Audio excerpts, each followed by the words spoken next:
Ngayong araw nga pala guys, ang punta namin ng Baguio. Kaya maaga pa lang ay nag-ready na ako. Pagkatapos kong maligaw ay nag-intindi na ako ng aalmusilin namin. Meron ng pakapehang hotel kaya yun na lang muna ang kakapihin ko. Ininito na din na pala yung tira kong pagkain kagabi para naman may laman ng tiyan ko bago kami bumiyahe. After na namin mag-check out, pumunta na kami sa terminal ng bus. Dito nga pala kami sa may PX maghahanap ng bus papuntang Baguio.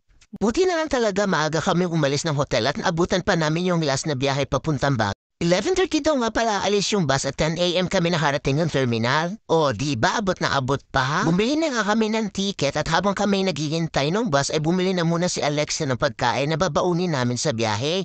Medyo mahaba-habang biyahe ito mga kumarites kasi 4 to 5 hours ang layo depende pa sa traffic. Ready to go na nga kami dalawa na Alexa, tinaantay na lang namin yung bus na dumating. At matapos nga namin ma-check guys na nasa maayos na yung aming mga bagay ay umakyat na kami sa bus. Ang syala nga ng bus na aming sinakyan guys kasi hindi may inip si Alexa dahil meron siyang mapaglalaroan habang nasa biyahe. Pwede na nga pala mag-charge dito kung lobat ang inyong cellphone. At meron nga din palang CR dito sa loob ng bus kaya hindi na kayo mahihirapan kung kayo nawiwiwi sa sobrang tagal ng inyong biyahe. At ang buong akala ko nga mga kumarates sa barangay lang makakakuha ng ayuda pero dito sa bus na sinasakyan namin ay merong patubig at merong pa-biscuit. Ayuda yarn. Salamat po sa ayuda!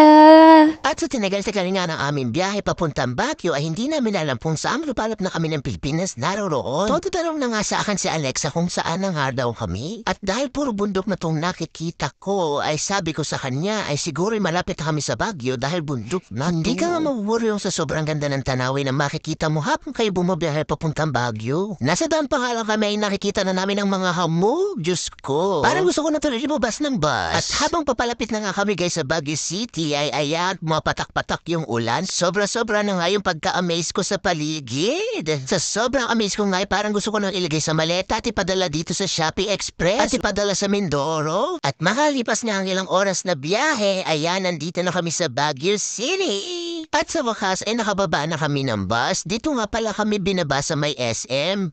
Malapit lang kasi dito ang bus terminal. At dahil nga nandito na kami sa may SM, nag-ikot-ikot muna kami dalawa ni Alexa. Total, kaya pa din naman ang powers namin. Ikaw baga naman ay 5 oras na nakaupo sa biyahe. At dito na muna namin ninamnam ang sarap ng hangin ng Baguio. Lasang strawberry, char. Itong SM nga na ito guys, hindi na kailangan ng aircon. Sa sobrang lamig baga naman nga dito sa Baguio ay hindi mo nakakailanganin ng aircon. Mangingisay ka na lang talaga sa lamig. Dini nga pala guys sa SM, matatanaw mo ang Burnham Park. Malapit na din nga pala to guys sa may Session Road. After nga namin gumala sa SM guys, ay pupunta na kami sa hotel namin pag-check-inan. Yeah, for the waiting kami ng taxi. Inabot na nga kami guys ng 30 minutes sa pag-iintay ng taxi kasi yung ibang mga taxi ay may mga sakay at yung iba hindi naman nagpapasakay. Sinubukan kong gamitin yung Grab app pero hindi pala gumagana yun dito. Almost 1 hour pa bago kami nakasakay ng taxi. Sabi nga ng driver na nasakayan namin, minsan lang daw gumagana yung Grab app. Minsan daw kasi sa dami ng turista, laging meron silang mga sakay. At kapag wala talagang mga pasahero, doon lang sila gumagamit ng Grab app.